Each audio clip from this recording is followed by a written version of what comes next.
চারপাশ থেকে লোকজন দাঁড়িয়ে থেকে বলছে এই যে তারেক সাহেব যাচ্ছে, তারেক সাহেব যাচ্ছে। ইদানিং উনি আমাকে মাঝে মাঝে বলছেন, আচ্ছা শুনলাম তোদের সরকার নাকি 6 মাসও টিকবে না। জনাব সালাউদ্দিন আহমেদ বলেছেন জুলাই জাতীয় সনদের ওপরে গণভোট হবে।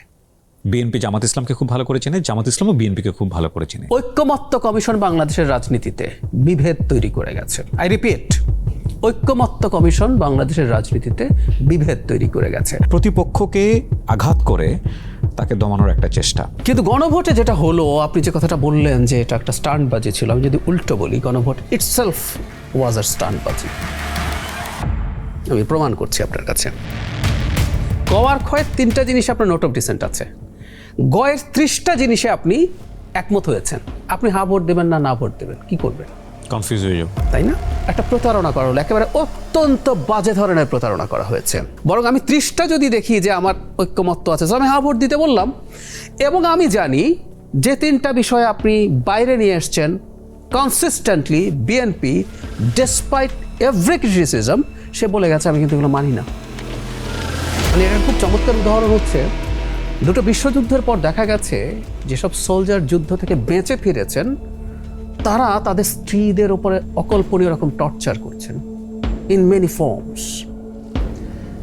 তার স্ত্রীরা প্রচুর ডিভোর্স হয়েছে। তার ওটা অবাক হয়ে দেখছেন যে এত চমৎকার মানুষটা, এত ওয়েল বিহেভড মানুষটা রাতারাতি পাল্টে গেছেন। তো যুদ্ধের যে বিভৎসতার মধ্যে তারা ছিলেন, ওটাই আসলে তার চরিত্রকে পাল্টে তাকে ক্রুয়াল করে তুলেছে। আসসালামু আলাইকুম প্রিয় দর্শক এবং শ্রোতা, আপনাদের সবাইকে আমন্ত্রণ জানাচ্ছি অল টাইম ব্রেড প্রেজেন্স নার্জিকি প্রিয়া শোতে। আজকে যে মানুষটিকে নিয়ে আমার সময় কাটবে, তিনি বর্তমানে বাংলাদেশ সরকারের অতি গুরুত্বপূর্ণ একটি পদে আসীন আছেন। তবে তার বাইরে তার সাধারণ মানুষের কাছে যে পরিচয়, তিনি একজন গণমাধ্যম কর্মী, আমি বলবো সামাজিক যোগাযোগ মাধ্যমে রাজনৈতিক বিশ্লেষক, অত্যন্ত জনপ্রিয় একজন রাজনৈতিক বিশ্লেষক। তাকে আপনারা সবাই চেনেন, ডাক্তার জাহিদুর রহমান, প্রধানমন্ত্রীর উপদেষ্টা। তিনি প্রতিমন্ত্রী মর্যাদাপ্রাপ্ত। ভাই, প্রথমেই ধন্যবাদ জানাই যে আপনি আমার এই অনুষ্ঠানে এসেছেন, এবং আমি যদি কোনো কিছু ভুলভাল বলে থাকি আপনি কারেকশন করে দিতে পারেন, কারণ রাজনীতি অঙ্গনে আমার খুব একটাভাবে জানা নেই। ধন্যবাদ আপনাকে আমাকে ডাকার জন্য। আমার ভালো লাগছে আপনার অনুষ্ঠানে এসে। আর ভুলভাল করছেন না, ভুলভাল করলে নিশ্চয়ই বলা যাবে। জি, প্রতিদিনের ব্রেকফাস্টে আমি রাখি অল টাইম ব্রেড দিয়ে তৈরি হেলদি অ্যান্ড টেস্টি সব খাবার। All time bread, all time healthy life. Malpractice বলি বা ব্যাড প্র্যাকটিস বলি, যাই বলি না কেন, দেখেছি আমাদের সামাজিক যোগাযোগ মাধ্যমে প্রতিপক্ষকে তার ব্যক্তিগত জায়গাকে আঘাত করে তাকে দমানোর একটা চেষ্টা। এবং এটা আমরা 24 পরবর্তী সময়ে প্রচুর দেখেছি, 24-এর আগেও দেখেছি। এবং আমি যদি ভুল না বলে থাকি, আপনি নিজেও তার অনেকখানি সাফারার হয়েছেন, সাম্প্রতিক সময়ে অনেকেই হচ্ছেন। আসলে এই জায়গাটায় আপনার বক্তব্যটা কি? কয়েকটা ব্যাপার একটু মাথায় রাখা দরকার। আমি শেখ হাসিনার সময়ে একটা কথা রিপিটেডলি বলেছি, একটা রাষ্ট্রে যখন স্বৈরাচারী ব্যবস্থা থাকে, এটা আস্তে আস্তে আমরা টের পাই না, এটা ট্রিকল ডাউন করে। মানে শেখ হাসিনাই সর্বোচ্চ স্বৈরাচার না, ওটা নামে, ওটা নামতে নামতে দলে, প্রতিষ্ঠানে, পরিবারে, ব্যক্তি, এটা নামতে থাকে।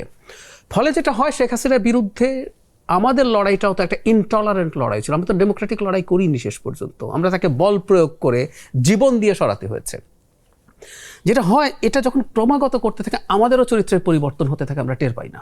মানে এটার খুব চমৎকার উদাহরণ হচ্ছে, দুটো বিশ্বযুদ্ধের পর দেখা গেছে যেসব সোলজার যুদ্ধ থেকে বেঁচে ফিরেছেন তারা তাদের স্ত্রীদের উপরে অকল্পনীয় রকম টর্চার করছেন ইন মেনি ফর্মস। তার স্ত্রীরা প্রচুর ডিভোর্স হয়েছে। তার ওটা অবাক হয়ে দেখছেন যে এত চমৎকার মানুষটা, এত ওয়েল বিহেভড মানুষটা রাতারাতি পাল্টে গেছেন। সো যুদ্ধের যে বিভৎসতার মধ্যে তারা ছিলেন, ওটাই আসলে তার চরিত্রকে পাল্টে তাকে ক্রুয়াল করে তুলেছে। ঠিক একইভাবে আমরা যখন একটা অগণতান্ত্রিক প্রসেসের মধ্যে থাকি, শেখ হাসিনার সময় আমরা গণতান্ত্রিক আলাপ আলোচনায় এনগেজ করি নাই। আমরা শেখ হাসিনাকেও পাল্টা যদি রাস্তায় না পারি আমরা বাক্য দিয়ে তাকে আঘাত করতে চেয়েছি। এখন ঘটনা যেটা হলো, শেখ হাসিনা নাই, আমরা তো ওই অভ্যস্ততার মধ্যে চলে গেলাম ওভার দ্য ইয়ার্স। এখন যার কথা আমার পছন্দ হচ্ছে না তার সাথে তো আমি এনগেজ করতে পারি, ডিবেট করতে পারি। ওই ডিবেটে তো আমি শিখি নাই, আমি গালি দিতে শিখেছি। আমরা ফান করে বলি যে অস্ত্র জমা দিয়েছি, ট্রেনিং জমা দিইনি। এখানে অস্ত্র ট্রেনিং দুইটাই এখনও আছে।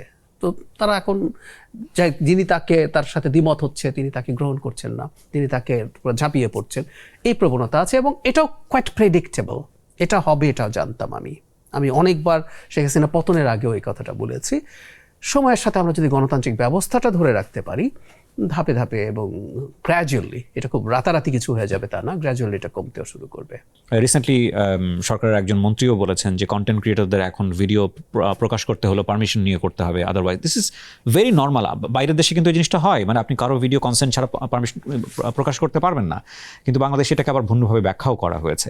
এই জায়গাগুলো আসলে কতটা ক্রিটিক্যাল সরকারের জন্য? খুবই ক্রিটিক্যাল, আপনি খুবই গুরুত্বপূর্ণ একটা পয়েন্ট রেজ করেছেন। আচ্ছা, পার্সোনাল কথা নিয়েও যদি বলেন, এক হচ্ছে আপনি পার্সোনাল সত্য কথাও বলতে পারেন কিনা, তার চাইতে জরুরি কথা পার্সোনাল বলে প্রচুর ফেক কথাবার্তা বলা হয়, প্রচুর ফেক, মানে একেবারে মিথ্যা অপবাদ আপনি মানুষকে নিয়ে দিচ্ছেন। সেই রকম ঘটনার শিকার আমি নিজে হয়েছি। আরেকটা হচ্ছে যেটা ফ্যাক্টও হয়তো, কিন্তু আপনি এটা ডিসক্লোজ করছেন, সেটা itself is a problem. So আমি আপনার সাথে একেবারেই একমত, যখন এগুলো নিয়ে কাজ করতে যাওয়া হবে তখন অনেকেই এটার বিরুদ্ধে ভাবে দাঁড়াবে, কিন্তু আমি বিশ্বাস করি জনগণকে যদি আমরা কনভিন্স করতে পারি with proper information and documents যে আমরা আসলে তার বিরুদ্ধে ব্যবস্থা এই কারণে নিচ্ছি, তাহলে ওই বোধটা কমবে। এখন যিনি অ্যাফেক্টেড হচ্ছেন তিনি পছন্দ করবেন না, আপনি চুরির বিরুদ্ধে টাফ হলে চোর আপনাকে পছন্দ করবে না, তো ওটা আমরা কেয়ার করব না। আসলে যিনি এই জায়গাগুলোর সীমানা ক্রস করছেন, আমাদের তো আসলে মূল লক্ষ্য হচ্ছে আপামর নাগরিককে মেসেজ দেয়া যে এই সরকার অন্যায়ভাবে কারো কণ্ঠরোধ করার চেষ্টা করছে না। সো আমরা এই ক্ষেত্রে কাজ করব, এবং আবারও বলছি, আমরা যদি যথেষ্ট ভালো কমিউনিকেট করতে পারি, যে বদনামের কথা বলছেন সেই আশঙ্কা আমরা দূর করতে পারবো। যখন আপনার ব্যক্তিগত বিষয়গুলো নিয়ে সামাজিক যোগাযোগ মাধ্যমে প্রচুর লেখালেখি হচ্ছিল, এক্সপোজ করা হলো, এবং আমি বলছি না রাইট অর রং, বাট আপনাকে মেন্টালি কতটা সাফার করাচ্ছিল এবং আপনি কিভাবে ওটাকে ফাইট ব্যাক করছিলেন? আমাকে মেন্টালি সাফার অনেক বেশি করিয়েছে, তা বলবো না কেন, আমি আসলে খানিকটা প্রস্তুত ছিলাম যে কোনো না কোনো ফর্মে কিছু একটা হবে। আমি কিছু মানুষের বিরুদ্ধে দাঁড়িয়েছি 5 আগস্ট পরবর্তী সময়। এই প্রসঙ্গে একটু যোগ করে রাখি, এটা খুব সরি এভাবে বলার জন্য, অনেকের মনে হবে আমি প্রিভিয়াস রেজিমকে কি গ্লোরিফাই করছি কিনা। যে কেউ, আমি দর্শকদেরকে অনুরোধ করছি, জাহেদ স্টেক ইউটিউব চ্যানেলে ঢুকে 5 আগস্টের পূর্ববর্তী সময়ে আমি কি পরিমাণ গালিগালাজ খেয়েছি, আওয়ামী লীগের বিরুদ্ধে আমার স্ট্যান্স ওভার দ্য ইয়ার্স ছিল, আর 5 আগস্টের পরে আমি কি পরিমাণ গালিগালাজ পাচ্ছি। আমি কিন্তু আমার কমেন্ট বক্স বন্ধ করি না, ফিল্টার করি না, এই রেকর্ডগুলো থাকুক, আমি চাই। সো আমি দেখছিলাম যে আমি একটা বিশেষ ধারার রাজনীতির বিরুদ্ধে, আমার রাজনৈতিক অবস্থান আছে, I do have that right. আমাকে তো সব তার রাজনীতি পছন্দ করতে হবে না, কিন্তু এটা করতে গিয়ে আমি যেভাবে সাফার করেছি, আমি তখন ধারণা করছিলাম যে তাদের সাথে অ্যালাইন্ড অনেক মানুষ আছেন যাদের সোশ্যাল মিডিয়াতে খুবই ভাইব্রেন্ট এবং খুবই প্রভাবশালী প্রেজেন্স আছে, আমি তাদের টার্গেটে পরিণত হতে পারি, এবং দেখা গেল সেটা হলো। সো এক ধরনের মানসিক প্রস্তুতি আসলে আমার ছিল, কিন্তু যেটা বোঝেনি, এটা খুব স্বাভাবিকও, যখন ওয়াইড স্প্রেড এরকম একটা কিছু ঘটে, এটা একটা টোল বা ইম্প্যাক্ট তো হবেই, এটা অস্বাভাবিক না। আমার জন্য খানিকটা কম ছিল, কারণ আমি একজন অ্যাক্টিভিস্ট, আমি বহু বছরের অ্যাক্টিভিজম আমার আছে। সো এই ধরনের কিছু আশা, এই ধরনের চাপ ফেস করা, এগুলো খানিকটা আমার ছিলই। সমস্যা হয় আসলে তাদের জন্য অনেক বেশি, যিনি এই জিনিসগুলো সম্পর্কে প্রস্তুত থাকেন না সব সময়, তাদের জন্য এই জিনিসগুলো অনেক বেশি রিস্কি। এবং আমি ব্যক্তিগতভাবে দেখেছি এমন মানুষজন আছেন যারা এটাতে মারাত্মক রকম এফেক্টেড হয়ে সব কিছু থেকে সরে গেছেন, অবস্থা তার তার কাজকর্মে তিনি আর থাকতে পারছেন না। আমাকে এত বেশি করেনি, তার প্রমাণ হলো এই সব কিছুর মধ্যেই আমি আমার কাজ করে গেছি, এবং কাজ করে আমি একটা দায়িত্বেও এসেছি, তাতে হয়তো এক ধরনের বার্তা এরকম হতে পারে। আমি সবাইকে এটুকু বলবো, আমরা মিডিয়া লিটারেসির যে পর্যায়ে আছি, আমাদের সমাজ যে মারাত্মক রকম অগণতান্ত্রিক পর্যায়ে ছিল, এই ধরনের ঘটনা আসলে আরও কয়েক বছরও ঘটবে। মানসিকতার পরিবর্তনের জন্য আমরা কাজ করবো, এমনকি আমরা আবারও বলছি, আমরা কিন্তু লিগাল ফ্রেমওয়ার্ক তৈরি করছি আমাদের মিনিস্ট্রির পক্ষ থেকে। সো আমরা ব্যবস্থা নিব, কিন্তু এর মাঝেও দেখা যাবে কিছু কিছু ঘটনা ঘটবে, ঘটার প্রবাবিলিটি থাকবে। আর বিশেষ করে যারা দেশে থাকেন না, দেশের বাইরে থেকে এগুলো করেন, তাদের জন্য কাজগুলো করার অপশন আসলে আরও দীর্ঘ মেয়াদে থেকে যেতে পারে। সেই জন্য আমি, যারা এসবের মধ্যে পড়বেন, আমার মনে হয় যে তাদের এটা মনে করা উচিত যে আমি যদি ভেঙে পড়ি, আমি আসলে আদতে তাদেরকে সফল করছি, তারা যে উদ্দেশ্যে এটা করতে চেয়েছিল তাতে সে সফল হয়ে গেল। এটাই একটা কনভিন্সিং জায়গা হতে পারে। আমি আমার নিজকেও এই কথাটা বলছি যে আমি সেটা না হয়ে রাদার আমি ঠিক আছি, মাই টোজ, আমি আগে যা যা ছিলাম তাই করছি। আমি লিখেছি, আমি 2-3, 4টা টক শো করেছি ডেইলি, আমার নিজের চ্যানেলের ভিডিও আপলোড, আমি কোনো কিছু থামাইনি for a single day. So এটা আসলে আমার মনে হয় একটা পাল্টা জবাব, এগুলো যদি করা যায় তাহলে সমাজে এগুলোর প্রবণতা কমার সম্ভাবনা থাকবে। এই জন্য আমি বলছি যারা এফেক্টেড হবেন তারা এই সাহসটা করে শক্তভাবে তারা যদি দাঁড়ান তাহলে সেটা ভালো হবে। ইনফ্লুয়েন্সিং পাওয়ার তো আসলে একটা হচ্ছে যে আমরা যাদের জন্য ইনফ্লুয়েন্সিং কন্টেন্ট বানাচ্ছি তাদের লিটারেট ব্যাপারটাও তো অনেক সময় লাইক আমি যাদের জন্য কন্টেন্ট বানাই মাস পিপল, তারা ওই পরিমাণের আপডেটেড কিনা যে কথাগুলো আমি বলছি, সুতরাং তাদের মনোজাগতিক ব্যাপারটা বুঝে তাদেরকে যদি আমি মিসলিড করতে চাই সেটা আমার জন্য অনেক সময় সহজও হয়ে যায় যদি আমার সেই ইনফ্লুয়েন্সিং পাওয়ারটা থাকে। এটা তো আবার অপরপক্ষ বুঝতে পারছে, কিন্তু তারা হয়তো ভাবে ইনফ্লুয়েন্স করার মতো শক্তি নেই তাদের কাছে, যে মাস পিপলের কাছে যাওয়ার মতো শক্তি নেই, তাদের হয়তো কন্ট্রোল পাওয়ারটা আছে, যেটা আমি রাষ্ট্রকে এই মুহূর্তে বোঝাচ্ছি বা সরকারকে এই মুহূর্তে বোঝাচ্ছি। সেক্ষেত্রে সরকার কি ধরনের ভূমিকা নেবে? প্রভাবটা কত বড়, আমি একটা উদাহরণ দিই, আমার ঘরের উদাহরণ। আমার মা গত কয়েক বছর থেকে ইউটিউব ভিডিও দেখেন। ওকে। তো দেখতে দেখতে যেটা হয় আর কি, যেহেতু এই ধরনের পলিটিক্যাল কথাবার্তা শোনেন, অনেক ভিডিও টিডিও চলে আসে। ইদানিং উনি আমাকে মাঝে মাঝে বলছেন, আচ্ছা শুনলাম তোদের সরকার নাকি 6 মাসও টিকবে না। আমি বললাম আপনি এটা কোথায় পেয়েছেন? তখন বুঝলাম আচ্ছা উনি আসলে ইউটিউবে এরকম প্রচুর ভিডিও তৈরি হচ্ছে। মানে এগুলো কিন্তু অনেক পপুলার কন্টেন্ট। হ্যাঁ, আমি কেন পপুলার আমি সেই জায়গায় আসছি, এটা একটু বলে আমি সরকারের ভূমিকায় আসবো। মানে খেয়াল করুন, আমার মা উনি ভয় পাচ্ছেন যদি 6 মাসের মধ্যে সরকারের পতন হয়ে যায় তাহলে কি হবে, আমি তো এখন সরকারের পার্ট। তো এটা তো আমি আমার বাসায় দেখছি। আমার মা তো আবার এই ব্যাপারটা এত লিটারেসি নেই যে কোনটা সঠিক ভিডিও কোনটা ভুল ভিডিও সেটা উনি বুঝবেন। আচ্ছা এটা কেন হচ্ছে এটা একটু বলে রাখা ভালো। সেটা হচ্ছে আমি এটা রীতিমতো একটা দীর্ঘ কলাম লিখেছিলাম ডেইলি প্রথম আলোতে। ওটা যেহেতু অনেক বড়, এটা অনলাইনে পাবলিশড হয়েছিল, তো সেই কলামের হাইপোথেসিসটা এরকম ছিল।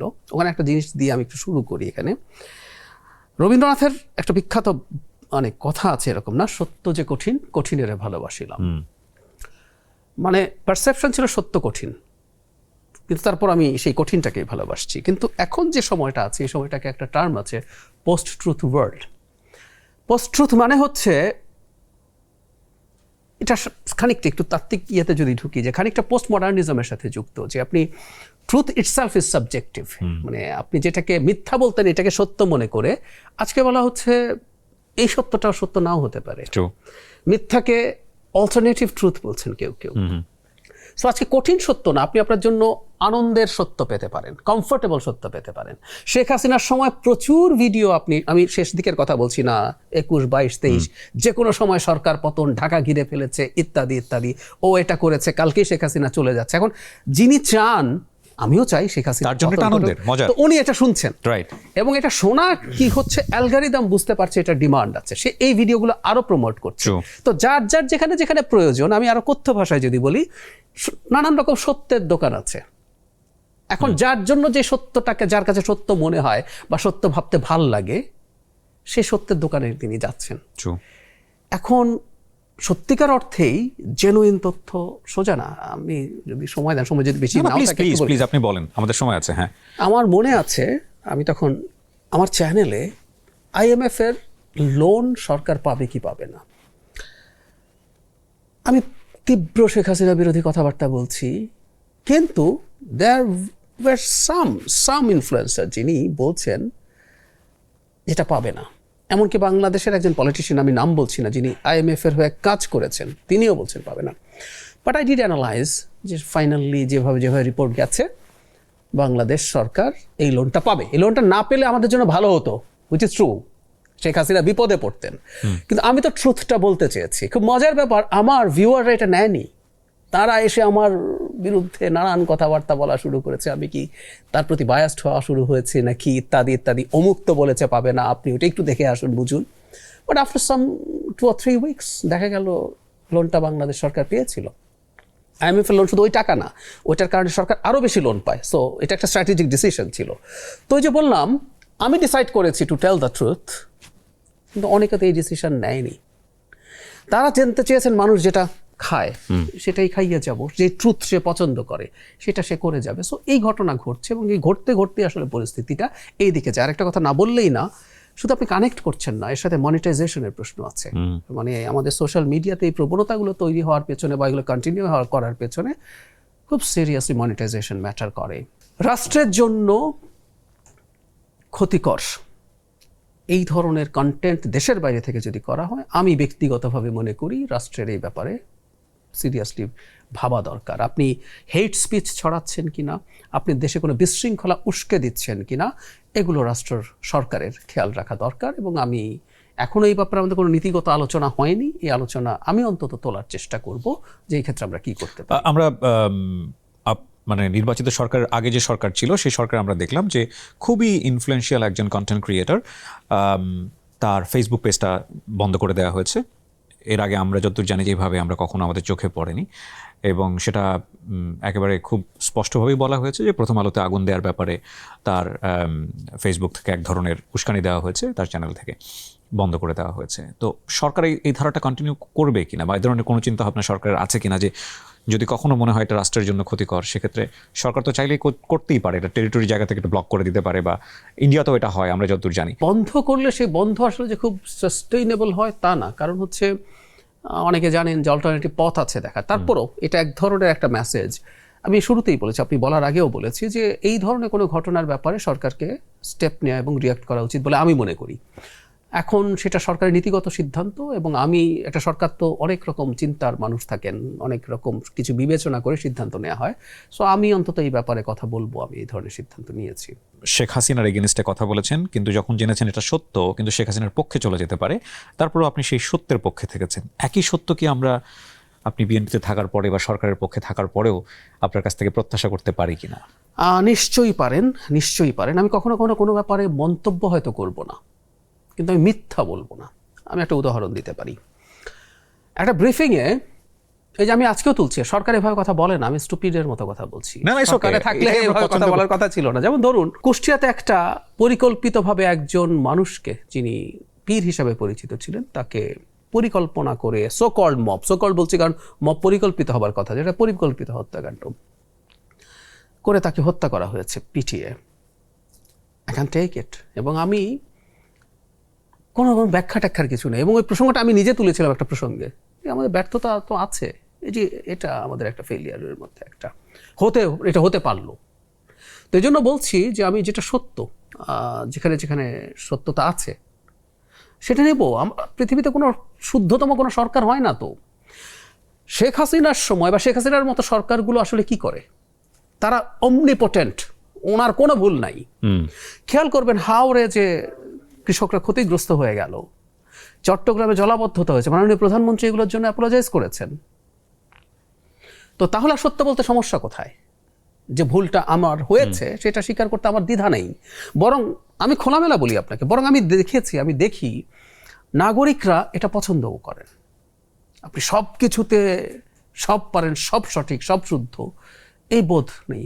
এটা একটা গণতান্ত্রিক সরকার। জনাব তারেক রহমান একজন গণতান্ত্রিকভাবে নির্বাচিত সরকার, প্রধানমন্ত্রী।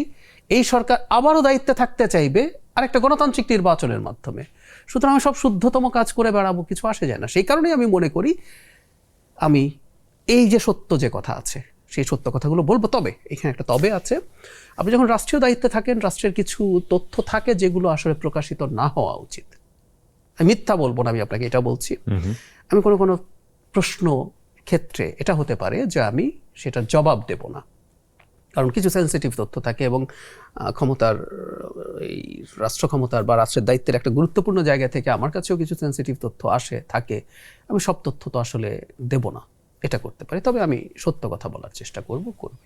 সরকারের সারল্যতা এখন পর্যন্ত বেশ কিছু জায়গায় প্রশংসনীয়, বিশেষ করে প্রধানমন্ত্রী জনাব তারেক রহমান সাহেবের সারল্যতা অনেক বেশি প্রশংসনীয় এখন পর্যন্ত। ওনার সিম্পলিসিটি, ওনার লাইফস্টাইল, এগুলো খুবই খুবই খুবই মানুষ পছন্দ করছে। ইভেন আমি গতকালকেও দেখলাম, আমি যখন গুলশান এরিয়া ক্রস করছিলাম, উনি গাড়ি নিয়ে যাচ্ছিলেন, চারপাশ থেকে লোকজন দাঁড়িয়ে থেকে বলছে এই যে তারেক সাহেব যাচ্ছে। তো এইগুলো আসলে কম্পেয়ার করা যায় খুব সহজে। কারণটা হচ্ছে এর আগের যখন গাড়িতে যেত, আগে পিছে 20টা গাড়ি এবং রাস্তাঘাটে কাউকে থাকতে দিত না। তো এগুলোর সাথেও আমরা অভ্যস্ত। তো এই জিনিসগুলো আমরা খুব এনজয় করছি, আমাদের ভালো লাগছে। আবার অনেকে আতঙ্কগ্রস্ত হচ্ছে। আমরা যে টেস্ট পেয়ে অভ্যস্ত না, সেই টেস্ট উনি আমাদেরকে দিচ্ছেন। এখন ওনার সরলতার সুযোগ নিয়ে বা ওনার এই ভালোবাসার সুযোগ নিয়ে যদি ওনার কোনো ক্ষতি হয়ে যায়, সেটাও একটা বড় ধরনের প্রশ্ন। যাই হোক, আমাদের প্রশ্নটা ওই দিকে না। আমাদের প্রশ্ন হচ্ছে, এগুলো ডেফিনেটলি আপনিও পছন্দ করেন, এবং পছন্দের জায়গা থেকে আপনি সেদিন একটা পোস্ট করেছিলেন যেটা নিয়ে প্রচুর ট্রল হয়েছে। সেটা হচ্ছে newspapers owners association of Bangladesh নোয়াবের প্রতিনিধিদের সঙ্গে মাননীয় প্রধানমন্ত্রীর মত বিনিময় সভায় খাবারের যেই তালিকাটা ছিল, এখানে আমরা দেখতে পাচ্ছি সেদ্ধ ডিম, সাথে একটা ভাজি, একটা ডাল, 1 থেকে 150 টাকার খাবার। এবং এটা আপনি পোস্ট দেওয়ার পরে প্রচুর এটা নিয়ে ট্রল হয়। এটা কেন দিলাম একটু বলে ফেলা মনে হয় ভালোই না। আচ্ছা, আপনার এখানে আসলাম, আজকে বলি। আমি এর আগে 2 দিন আগেই সম্ভবত বা 1 দিন আগেই ব্রিফিং করেছি। তো ব্রিফিংয়ে তেলের দাম নিয়ে কি হতে পারে এটাতে কথার মধ্যে একটা জায়গায় আমি বললাম, এটা এমন একটা পরিস্থিতি, প্রত্যেকটা মানুষকে এটার ক্ষতির শেয়ার নিতে হবে। মানে এটা ফুল প্রুফ কোনো সিস্টেম নাই। এবং আমি সেটাও বলেছি যে এটাই আমরা চেষ্টা করব যে সবচেয়ে ভালনারেবল যারা, কিছু টাকা দাম বেড়ে যাওয়া, কিছু এই সংকট টঙ্কট আমি আপনি ফেস করতে পারি, কিন্তু সবচেয়ে প্রান্তিক মানুষ পারে না। তো তাদের জন্য আমরা সাপোর্টিং যেসব জিনিস আছে, টিসিবি ট্রাকের সেল টেল ইত্যাদি ইত্যাদি আমরা বাড়াবো। তখন আমি টের পাই, কারণ আমাকে ট্যাগ করে করে লোকজন কমেন্ট করতে থাকেন। তো অনেকে লিখছেন যে সরকার কি করছে, সরকার তো খুব আরামে আছে। হ্যাঁ, মানে সরকার এইসব ব্যাপারে কোনো রকম কোনো কিছু করছেন না। ওই প্রোগ্রামে ঘটনাচক্রে এটা দেখে আমি একটা ছবি তুলে রেখেছিলাম আমার প্রয়োজনে, যেটা এটা থাকুক আমার কাছে। যে নোয়াব মানে কিন্তু দর্শকদের উদ্দেশ্যে বলছে, একটা সম্পাদকরা আছে, নোয়াব হচ্ছে সিম্পল কোনো কিছু না, কিন্তু সহজ করে আমরা চিন্তা করি ওনার্স, মানে ধনী মানুষজন। আমি এভাবে যদি বলি, দেশের খুব টপ বিজনেস পিপল ওখানে ছিলেন। সেই জন্য আমি ছবিটা রেখে দিয়েছিলাম যে আমার কাছে এটা রেকর্ড থাকুক যে নোয়াবের প্রোগ্রামে দ্যাট ইজ দ্য মেনু। এমনি রেখেছিলাম, কিন্তু পরে আমার মাথায় হঠাৎ করে আসলো, আচ্ছা মানুষ মনে করছে সরকার কিছুই করছে না, তো এটা দিয়ে একটা স্ট্যাটাস দিই। আমি জবাব হিসাবে দেইনি, কিন্তু যাদের মাথায় এটা ছিল তারা যাতে একটু অন্তত আইডিয়া পান যে সরকারও তার জায়গা থেকে এটা অ্যাড্রেস করার চেষ্টা করছেন। মন্ত্রীদের তেলের যে বরাদ্দ সেটা কমিয়ে দেওয়া হয়েছে, সচিব মানে উপসচিবরা গাড়ি পেতেন, গাড়ির লোন সেটা স্থগিত করা হয়েছে। এরকম অনেক স্টেপ আসলে আছে। এটাও আসলে মাথায় ওটা ছিল, আমার মনে হলো এটা ইনডিরেক্টলি যার যার কাছে মেসেজটা যায় যাবে, এই আর কি। কাট ডাউন করার যে ব্যাপারটা, বিউটিফুল।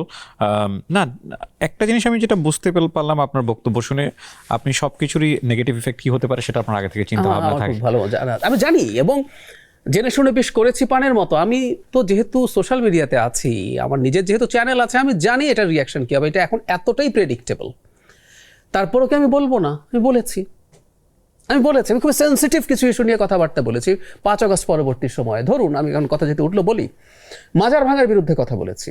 আমি জানতাম তো এটার বিরুদ্ধে কথা বলে আমার সমস্যা হবে, বিপদ হবে, আমি জানতাম, কিন্তু আমি বলেছি, জেনেই বলেছি। এখন জেনে কেউ বলবে না হয়তো, এই যে আমি জানি এটা বলার পর আমার ভিউ ফল করা শুরু করলো, আমাকে নিয়ে রিপোর্ট করা হলো, আমার রিচ কমে গেল।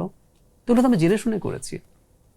এখন কেউ হয়তো এটা করেননি, আমি করেছি। কিন্তু সমাধানের জায়গাটায় যদি আমরা আসি, কারণ সমাধানের জায়গাটা তো আপনিও একটা পার্ট, যে এই যে আমরা যে ব্যাপারগুলো দেখতে পাচ্ছি, এক ধরনের সহিংস ব্যাপার, কিছু ভিন্ন মতাবলম্বী, আমি বলবো ধর্মাবলম্বী ডেফিনেটলি না, ভিন্ন মতাবলম্বী যারা রয়েছেন, যারা একটু ভিন্নভাবে চিন্তা করেন, তারা সংখ্যাগরিষ্ঠের জায়গাটা থেকে অনেক ধরনের চাপের মধ্যে থাকেন। বা বেশ কিছু ঘটনা আমরা সাম্প্রতিক সময়ে বাংলাদেশে দেখেছি, প্রথম আলো সহ আরও বেশ কিছু জায়গাতে। কিছু মানুষ প্রথম আলো যে ক্রাইমটা হয়েছে ওখানে সেটাতে অংশগ্রহণ করেনি, কিন্তু কিছু মানুষ মনে প্রাণে বিশ্বাস করে কাজটা ঠিক হয়েছে। এটা আপনি একমত হন বা না? আমি একমত। হ্যাঁ, তো এখন কথা হলো যে এই যে ঠিক হয়েছে, এই ঠিক জায়গাটার যদি পরিবর্তন না করা যায়, এরকম ঘটনা ঘটতেই থাকবে, সম্ভাবনা থাকবে। তাহলে এখানে তো রাষ্ট্রের একটা দায়িত্ব আছে। একদম। তো রাষ্ট্র সেখানে কি করতে পারে? যেমন আমি যদি আরো একটু টু দা পয়েন্টে যাই, মানে আমি আপনি 1000বার বলেও এই মাজার ভাঙা থামানো যাবে না যদি একজন হুজুর না বলেন, যদি একজন ইসলামিক বেত্তা যিনি আছেন তিনি যদি এটা না বলেন।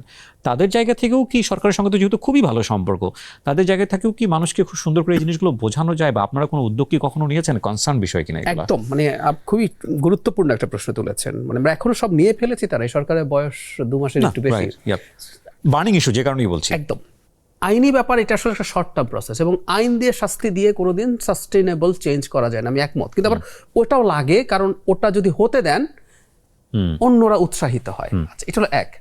বাকিটা খুবই সঠিক কথা, মানে আমাদের মিড এবং লং টার্ম, শুধুমাত্র যারা এখন অ্যাডাল্ট আছেন তাদের জন্য ধরুন, আপনি সেই ধরনের মানুষকেও দিয়ে, আপনি যেটা বললেন যে ধরুন কারো কোনো ধর্ম বিষয়ক চিন্তা আপনার সঠিক মনে হয় না, মাজারে হওয়া কোনো কিছুকে আপনার ঠিক ভুল মনে হয়, সেটার জন্য কিভাবে প্রসেস হবে সেটা যদি আরেকজন ধর্মগুরু সেটা বলেন, যিনি অন্য পক্ষের, যিনি মাজারের পক্ষেরও নন, সেটা বেটার হবে। সেটাও তো অ্যাডাল্ট মানুষের জন্য, এটাও করতে হবে, আমি একমত। একই সাথে আসলে আমাদের শিশুদেরকেও তো আমাদের তৈরি করতে হবে যে সে চিন্তা করবে ভিন্ন মতকে কিভাবে অ্যাকোমোডেট করতে হয়। ইনফ্যাক্ট আমরা এই কাজগুলো নিয়েও প্রাথমিক পরিকল্পনা করেছি স্কুলের পাঠ্যসূচিতে, এবং পুরো স্কুলে, দেশের সেকেন্ডারি এবং প্রাইমারি স্কুলে আমরা ম্যাসিভ স্কেলে একটা বই পড়া কর্মসূচি শুরু করতে যাচ্ছি। ওটার মধ্যে কি কি বই থাকবে, বিশ্ব সাহিত্য কেন্দ্রের সাথে আমরা এক ধরনের কোলাবোরেট করছি। সেখানে সাহিত্য এবং গল্পের বইয়ের সাথে সাথে আরও কি কি থাকতে পারে, আপনি যেগুলো বললেন, আমি এই ধরনের কিছু বইয়ের কথা ইনফ্যাক্ট অলরেডি ইনক্লুড করছি, যেগুলো ওই সময় থেকে আস্তে আস্তে এই জিনিসগুলো পৌঁছে উঠবে। সো আমি আপনার সাথে পুরোপুরি একমত যে যে ক্ষেত্রে, এবং আমরা অন্যদের সাথেও মত বিনিময় করবে যে আপনার কাছে যে আইডিয়ার কথা আপনি বললেন, এরকম আইডিয়া আমরা আরও কথা বলতে থাকলে আরও অনেকজনের কাছ থেকে পাবো, আমরা সেটা করব। আমি শতভাগ একমত। এই মানসিকতা যদি থেকে যায়, সেই মানসিকতা আসলে কোনো না কোনো ফর্মে বেরিয়ে আসার চেষ্টা করবে। রিসেন্ট সময় খুবই ইম্পর্ট্যান্ট একটা ইস্যু নিয়ে আমরা কথা বলছি, এবং আমার মনে হয় এই জিনিসগুলো দ্বিপাক্ষিক। আমরা আসলে যখন ধর্ম নিয়ে কোনো মন্তব্য করব, যেহেতু একটু খুবই সেন্সিটিভ একটা বিষয়, তখন আমাদের সতর্ক হওয়া প্রয়োজন। এবং একই সাথে ধর্মীয় কোনো বিষয় নিয়ে যখন কোনো মতবিরোধ বা সোশ্যাল মিডিয়াতে যখন কোনো একটা আতঙ্কের জায়গা তৈরি হবে, সঙ্গে সঙ্গেই সরকারের পক্ষ থেকে স্টেপ নেওয়া, যাতে করে সাধারণ মানুষ কনসার্ন থাকে যে সরকারের বিষয়ে সজাগ, এবং সেটা যাতে ওই মনোজাগতিক এবং একই সাথে আপনি যেটা বললেন স্টপ করার জন্য সেই জায়গাগুলোতে সরকার যাতে কাজ করে, আমাদের এক্সপেকটেশন থাকবে ডেফিনেটলি। জাহিদ ভাই, আমরা বেশ কিছু বিষয় নিয়ে সরকারকে এখন কথা বলতে দেখছি, এবং সাধারণ মানুষের মধ্যে এক ধরনের কনফিউশন তৈরি হয়েছে। আমি ঠিক জানি না এটা আপনার ডিপার্টমেন্টে পড়ে কিনা। একটা হচ্ছে যে গণভোটের যে ব্যাপারটা ছিল, আমরা জানি যে সংবিধান সংশোধনের ব্যাপারে বা সংবিধান বাদ দিয়ে নতুন করে কিছু করার ব্যাপারে, সেই গণভোটের মতকে সরকার উপেক্ষা করেছে। এটা একটা বড়, বিশেষ করে স্বরাষ্ট্রমন্ত্রী লাস্ট টাইম যে কথা বলে ফেলেছেন, সেটার পরে মানুষজন একেবারেই ক্লিয়ার হয়ে গেছে যে গণভোটটা নিয়ে আসলে সরকারের একটা স্ট্যান্ডবাজি ছিল, ওনার কথা যদি আমরা সঠিক ধরে রাখি। এটা একটা বিষয়। আরেকটা বিষয় যেটা হচ্ছে যে নীরবে নিভৃতে সরকার আওয়ামী লীগকে পুনর্বাসনের কাজ করছে। এই দুটো বিষয়ে আপনার বক্তব্য আসলে কি? মজার ব্যাপার, একটা পর্যায়ে এসে যখন ঐক্যমত্য কমিশনে আলোচনা হচ্ছে, আমি নিজে কমিশনে থেকে আমি এই প্রসেসটার বিরুদ্ধে দাঁড়িয়েছিলাম। এর মানে এই না বিএনপি যা যা চাইছিলাম তার সাথে একমত ছিলাম। আমার রেকর্ড আছে, বিএনপি যেসব ক্ষেত্রে দ্বিমত করছে সেসব ক্ষেত্রে আমি বিএনপির চাইতে ভিন্ন মত পোষণ করি। আমি এটা রেকর্ড আছে। কিন্তু গণভোটে যেটা হলো, আপনি যে কথাটা বললেন যে এটা একটা স্টান্টবাজি ছিল, আমি যদি উল্টো বলি, গণভোট ইটসেলফ ওয়াজ আ স্টান্টবাজি। আমি প্রমাণ করছি আপনার কাছে। একটা গণভোটের আলাপ এসছে। গণভোটের আলাপে কথাটা এইরকম ছিল, এটা আমরা পুরো প্রসেসটা খুব মন দিয়ে খেয়াল করেছি, যেহেতু আমরা এই জিনিসগুলো নিয়ে ডিল করি। জনাব সালাউদ্দিন আহমেদ বলেছেন জুলাই জাতীয় সনদের ওপরে গণভোট হবে। মানে গণভোটে আপনি জানতে চাইবেন জুলাই জাতীয় সনদের যে যে পরিবর্তন আছে সেগুলো আপনি গ্রহণ করেন কি করেন না, হা বা না, কথা শেষ। এখন জুলাই জাতীয় সনদের মধ্যে কি আছে আপনি যদি ঢোকেন দেখবেন ওখানে এতগুলো পয়েন্টস আছে, এর মধ্যে কার কোথায় কোথায় নোট অফ ডিসেন্টস আছে সেটা উল্লেখ করা আছে। তার মানে বিএনপি যদি নির্বাচনে যেতে, সে তার নোট অফ ডিসেন্টসের বাইরের গুলো করে ফেলবে। জামাত এনসিপি যদি যেতে, এবং আপনি আপনার ইলেকশন ক্যাম্পেইনে বলেন, জামাত এনসিপি বলতো যে দেখো আমাকে ভোট দাও, তাহলে এই সনদের বেশিরভাগ জিনিস নিশ্চিতভাবেই জামাত এবং এনসিপি বিএনপি চাইতে বেশি জিনিসে অ্যাগ্রি করেছে, ওদের নোট অফ ডিসেন্টস কম। জনগণকে বলতো তুমি আমাকে ভোট দাও, তাহলে আমি ক্ষমতায় আসলে আমি এর বাইরের ওর চাইতে বেশি সংস্কার করতে পারবো। সিম্পল। বিএনপিকে আপনি অ্যাকিউজ করেন যে বিএনপি এটা চায় না, বিএনপি শেখ হাসিনা হইতে চায়, আওয়ামী লীগ হতে চায়, জনাব তারেক রহমান শেখ হাসিনা হতে চায় বলে আপনি ভোট চান। কি করা হলো? একটা প্রতারণা করা হলো, একেবারে অত্যন্ত বাজে ধরনের প্রতারণা করা হয়েছে।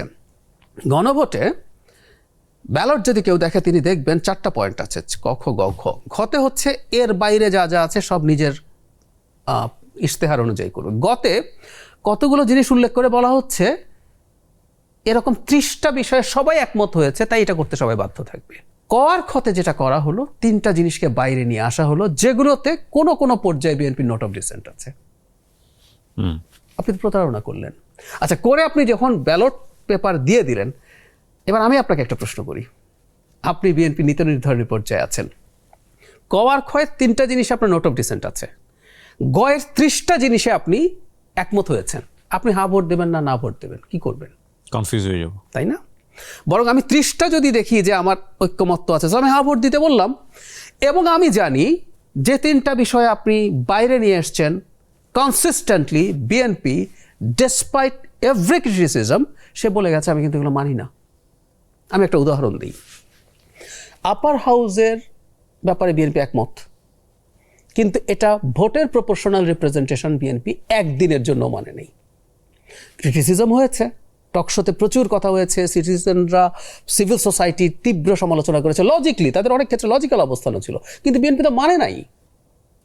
সো আপনি পলিটিক্যাল ক্ষতি ঝুঁকি নিয়ে যদি কিছু করেন, আপনি এটার জন্য প্রাইস পে করবেন। তো বিএনপি তো জনগণের সামনে বলতে পারে যে যে তিনটা জিনিস আমি করছি না, করব না বলছি, এগুলো আমি মানেই তো নেই, আমার উপরে ট্রিক করে এটা চাপিয়ে দেওয়া হয়েছে। আমি ব্যক্তিগতভাবে মনে করি, আজকে আপনার এখানে বলছি, এটা তো সিরিয়াস রাজনৈতিক শো না।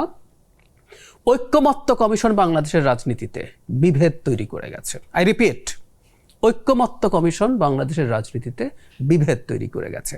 তারা ভালো কি খারাপ চেয়েছেন সেটা ইস্যু না, আপনি কোনো কিছু ঘাট ধরে ইম্পোজ করে দিতে পারেন না যে দলটা এত বড়। কেউ কেউ বলে শুধু বিএনপি, নির্বাচনের আগে বলছেন, এটা মানে নেয়, অন্যরা তো মেনেছে। তো শুধু আর অন্যরা শক্তি কি আমরা এখন দেখছি না? একটা দল 2/3 মেজরিটি পেয়েছে, 50%-এর বেশি পপুলার ভোট পেয়েছে। সো শুধু বিএনপি বলে এটাকে খুব রিডিউস করা ঠিক না। সো ওই দলটাকে আপনি ট্রিক করে, বিট্রে করে বাংলাদেশে একটা সাস্টেনেবল রিফর্ম করা যাবে বলে আমি মনে করি না। সো গণভোটের ব্যাপারটা আমি এভাবেই দেখতে চাই। আর সাইলেন্টলি বিএনপি আওয়ামী লীগকে পুনর্বাসন করছেন, আমি অন্তত সেরকম কোনো সিমটম দেখছি মানে না। জেনারেল পারসেপশনের জায়গা থেকে এরকম কথা বলা হয়। এবং যেমন আমি মাননীয় প্রধানমন্ত্রীর একটা বক্তব্য কোটই করতে পারি, আমি জানি না উনি বুঝে বলেছিলেন কিনা, I like him so much, but সেটা তো ফ্যাক্ট না। ফ্যাক্ট হচ্ছে যে উনি একটা শব্দ উচ্চারণ করেছেন, আপনি নিশ্চয়ই জানেন, যেটা নিয়ে পরবর্তীতে অনেক কথা হচ্ছে, গুপ্ত। আমি যদি বলে থাকি, এটা আসলে প্রয়োজন ছিল কিনা বলার, আমি মনে করি আপনি তাহলে এটার ব্যাখ্যাটা আপনি এটার আগে আওয়ামী লীগ প্রসঙ্গে বলি। বরং আমি এই অভিযোগ শুনি, আওয়ামী লীগ নিষিদ্ধ থাকার জন্য বিএনপি এটা করছে। আওয়ামী লীগের লোকজন, ইটস ফানি, মানে কেউ বলছেন আওয়ামী লীগকে নীরবে পুনর্বাসন করছেন, আর আওয়ামী লীগের লোকজন প্রচন্ড গালিগালাজ করছেন এবং আমাকেও করছেন, আমি নাকি এটার সাথে জড়িত। ইন্টারেস্টিং ফ্যাক্ট হচ্ছে যে জেনারেল পারসেপশন তৈরি হওয়ার পেছনে হয়তো কিছু কিছু কারণও আছে। সেই জায়গাতে আপনাদের ডেফিনেটলি একটা বক্তব্য থাকতেই পারে, কিন্তু এমন কথাও শোনা যায় যে বিএনপির জন্য এটা একটা খুবই মানে সুবিধাজনক একটা পজিশন। জামাত ইসলাম বা বিরোধী দল যদি খুব বেশি চাপাচাপি করে, আওয়ামী লীগকে ফ্যাসিলিটেট করবে বিএনপি, এবং সেক্ষেত্রে আর দুজন মারামারি করবে, সরকার আরামসে বসে দেশ চালাবে। এই যে ভাই, আমি রাজনীতির মানুষ না, আমি সাধারণ মানুষের মতো করেই বুঝি, আমার প্রশ্নগুলো ফানি হবে। এটা সিরিয়াস আলোচনা আছে, এটা কৌশল হিসাবে কেউ বলতেও পারেন। সো আপনি কি বলবেন আসলে এই মানুষের এই চিন্তা ভাবনাগুলো নিয়ে? আমি হচ্ছে প্রথম কথাটা বলি, যেমন ধরুন সন্ত্রাস দমন আইন 2009-এ আওয়ামী লীগের রাজনৈতিক কর্মকাণ্ড নিষিদ্ধ আছে, এটা একটা অধ্যাদেশের মাধ্যমে হয়েছে। তো বিএনপি যখন এটাকে আইনে পরিণত করলো, এটা যদি বিএনপি এই সংশোধনীটা আইনে পরিণত না করতো, তাহলে কিন্তু আওয়ামী লীগের কর্মকাণ্ড আবার মাঠে চলে আসতো। তো বিএনপি যখন এটাকে আইনে পরিণত করলো, তখন বোঝা গেল বিএনপি আওয়ামী লীগের নিষিদ্ধতার ব্যাপারে তার অবস্থান স্ট্রং, এবং প্রচুর লোকজন এটার বিরুদ্ধে নেমে গেল, এবং কেউ কেউ বলার চেষ্টা করলেন এটার পেছনে নাকি আমি আছি। দরকার নেই এটা নিয়ে আলোচনার, কিন্তু যে কথাটা বললাম, তো বিএনপির এই আচরণটা তো আছে। আমি ব্যক্তিগতভাবে মনে করি, আপনি যেটা একটা স্পেকুলেশনের কথা বললেন, এটা এই ধরনের একটা ক্যালকুলেশনের কথা কেউ বলেনও, আমি ব্যক্তিগতভাবে একটা জিনিস মনে করি, বাংলাদেশের রাজনীতিতে এখন আসলে যেটা ঘটেছে, যে খুব সিরিয়াস রাজনৈতিক ইস্যু তো নাই। আপনি বিএনপি মাত্র দায়িত্বে আসলো এবং সো-কল্ড হানিমুন পিরিয়ড শেষও হয় নাই, 100 দিন যেতে সময় বাকি আছে, তো কি করবেন? তখন এগুলো নিয়ে কথাবার্তা বলে মাঠ গরমের চেষ্টা হচ্ছে বলে আমি মনে করি। কারণ ওই যে আমি আবারও উদাহরণ দিলাম, বিএনপি তাহলে ওই আইনটাকে কেন, অধ্যাদেশ ছিল, আইনে পরিণত করলো, তাতেই তো আওয়ামী লীগের কর্মকাণ্ড নিষিদ্ধই থেকে গেল। গুপ্ত প্রসঙ্গে আমি বলি, আমি খুব সিরিয়াসলি এই ইস্যুটা নিয়ে, মাননীয় প্রধানমন্ত্রী বলছেন উনি কনসার্ন আছেন, এটা আমার কাছে ভালো লেগেছে।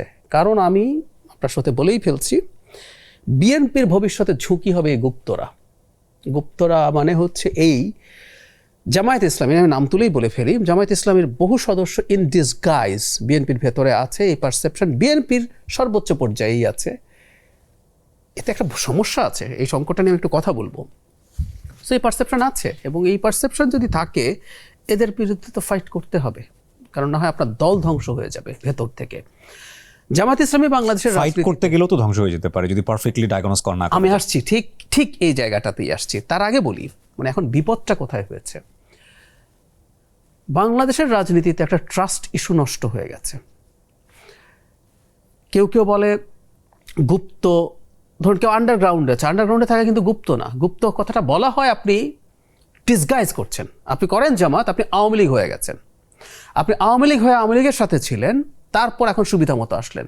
This is the problem. জামাতের রাজনৈতিক কর্মকাণ্ড চালানো কঠিন ছিল, আই অ্যাগ্রি, এবং তাদের রাইট নিয়ে আমি প্রচুর কথা বলেছি। কিন্তু যখন এই ঘটনাটা ঘটে তখন হয় না, আস্থা নষ্ট হয়ে যায়। আপনি দল করছেন, বিএনপি করছেন, আপনার পাশের মানুষটা বিএনপি না, নাকি সে গুপ্ত, সে জামাত, এই বোধ তৈরি হয়ে যায়। দেখবেন বিএনপি শেখ হাসিনার সময় ফাইট করতে গেছে, প্রকাশ্যে ফাইট করছে, ছাত্রদল মার খেয়ে চলে এসছে, ক্যাম্পাসে থাকতে পারে নেই। ছাত্রদল পারে নাই তো পারেই নেই, ওকে আপনি চেনে নেই ছাত্রদল। ছাত্র শিবিরের কৌশলটা ভালো কি খারাপ ওই আলোচনা অন্য জায়গায়, কিন্তু সমস্যা তো হয়েছে এটা যে আপনি ওকে চিনতে পারেন না, ফলে একটা অবিশ্বাস তৈরি হয়েছে। এবং আপনি যেটা বললেন এই সম্ভাবনা এখন খুব আছে, বিএনপির মধ্যেই হয়তো পারস্পরিকভাবে একজন আরেকজনকে ঘায়েল করার জন্য এটা ব্যবহার করছে। তাতে যদি সঠিকভাবে ডায়াগনোস না হয় তাহলে তো আসলে ঝুঁকি থাকেই, এটাতে কোনো সন্দেহ নাই। এবং এটাই খুবই মর্মান্তিক ব্যাপার বাংলাদেশের জন্য, এই ধরনের কাজ করা, যেটা দিনের শেষে মানুষের পরস্পরের প্রতি লিস্ট একটা বিশ্বাস, আস্থা। ঠিক এই জায়গাটায় আমি একটু ফোকাস করি, আপনাকে বলতে চাই, এত সেন্সিটিভ, এত ইম্পর্ট্যান্ট একটা বিষয় যখন এটা মাস পিপলের কাছে চলে গেল, এটা তো শুধুমাত্র ওই নিউক্লিয়াস জায়গাটাতে থাকে নাই যে আপনি ডায়াগনোস করবেন কার মধ্যে এটা সমস্যা আছে, কোন রাজনীতিটা সমস্যা আছে, লাইক এটা সেন্ট্রাল বডি হয়তো এটা ডায়াগনোস করছে। কিন্তু যখন মাস পিপলের মধ্যে এই কালচারটা ছড়িয়ে যাচ্ছে যে আমার মতের বিপক্ষে গেলেই তুমি গুপ্ত, বা একটু হয়তো বা দেখা গেল সে বিএনপির পক্ষে না, একটু হয়তো নিউট্রাল জায়গা থেকে কথা বলা শুরু করেছে, সঙ্গে সঙ্গে সে তাকে ট্যাগ লাগিয়ে দেওয়া হচ্ছে, এটা কি ভালো কিছু হলো? প্রতিটা স্টেপের দুটো দিক আছে। আপনি এমন কোনো অ্যাকশন আপনি খুঁজে পাবেন না যেটা আসলে সব দিক সে রক্ষা করতে পারে, উপায় নেই। আমি মেডিসিনের সাথে উদাহরণ দিতে পারি, ঘটনাচক্রে, যেহেতু আমি ডাক্তার। এমন কোনো ঔষধ নাই যেটা সাইড এফেক্ট নাই, থাকবেই। আমরা আসলে ওজন করি। এখন যে সংকটটা হয়েছে, এই যে আপনি যেটা বললেন মতের সাথে মিলল না বলে গুপ্ত বলে দেওয়ার প্রবণতা কারো কারো দিক থেকে হতে পারে, পারে না তা না, কিন্তু একই সাথে জনগণকে এই সতর্কতাটাও আমাদের দিক থেকে দেয়া দরকার, যাকে তুমি মনে করছো ও বিএনপি, বা মনে করছো ও আসলে খুবই নিউট্রাল একজন মানুষ, সে আসলে সেটা না। এই জন্য বলছি পরিচয়টা ক্লিয়ার হওয়া দরকার আছে। না, কিন্তু জায়েদ ভাই, এটা কিন্তু আমরা দেখেছি 24-এর গণঅভ্যুত্থানের সময় একটা শব্দ নিয়ে দেশে বিপ্লব হয়ে গেছে, যদি ভাবে বলাটা উচিত হবে না, একটা শব্দের উপরে হয়নি, নিঃসন্দেহে তার 17 বছর বা দীর্ঘ বিপ্লব শব্দটা আমি সবসময় এক্স্যাক্টলি, এবং রাইট, এটা আপনার ওপিনিয়ন, আমি আমার জাস্ট জায়গা থেকে বললাম, আমি ওভাবে ফোকাস না শব্দের প্রতি, বাট যেটাই হয়েছে মানে স্ফুলিঙ্গ ছড়ালো আসলে রাজাকার শব্দটাকে টার্গেট করি, ওটা দিয়েই আসলে বাসটা হলো, তারপরে তো মানুষ রাস্তায় নামলো, তারপরে এক দফা আসলো। এবং আমার কাছে, আমি ব্যক্তিগতভাবে মনে করি রাজাকার শব্দটা তো ডেফিনেটলি এটা কাউকে আঘাত করার জন্য, একটা নিরপেক্ষ মানুষকে, পরবর্তী বাংলাদেশে যারা জন্মগ্রহণ করে তাদের জন্য খুবই কষ্টকর শব্দ। ডেফিনেটলি গুপ্তকেও ঠিক সেই পর্যায়ে নিয়ে যাওয়া হচ্ছে কিনা, এটা কিন্তু সাধারণ মানুষের অনেক বড় একটা কনসার্নের জায়গাটা এখন, কারণ অনেক মানুষই কিন্তু এটা এনজয় করছে না। আমি জানি যে একজন পরিশীলিত রাজনীতিবিদ যিনি আছেন, যিনি যে দলই করুক না কেন, তিনি অপক্ষকে শালীনতা বজায় রেখে কথা বলবেন, কিন্তু যখন মাস পিপল প্র্যাকটিস হয়ে যায় এটা, আমি এরকম অনেক বিএনপি কর্মীকে জানি যারা বিপদের সময় কাজ করেছেন, তাদের কমেন্ট সেকশনে গিয়ে লেখা হয়, হয়তো বিএনপির পক্ষে নাই কথাটা, সে অনেকে লিখছে তুমি তো গুপ্ত হয়ে গেছো, and definitely as a human being তাকে এটা হার্ট করে। এবং এই হার্টে আসলে মানে এভাবেই যদি বলি সাধারণের ভাষায় মলম লাগানোর মতো কিন্তু কোনো রাস্তা নাই, এবং সেটা দিন শেষে এটা মানে দলের জন্য ভালো কিনা, মানে এটাও একটা কনসার্ন। কিন্তু প্রতিদিনের ব্রেকফাস্টে আমি রাখি অল টাইম ব্রেড দিয়ে তৈরি হেলদি অ্যান্ড টেস্টি সব খাবার। All time bread, all time healthy life.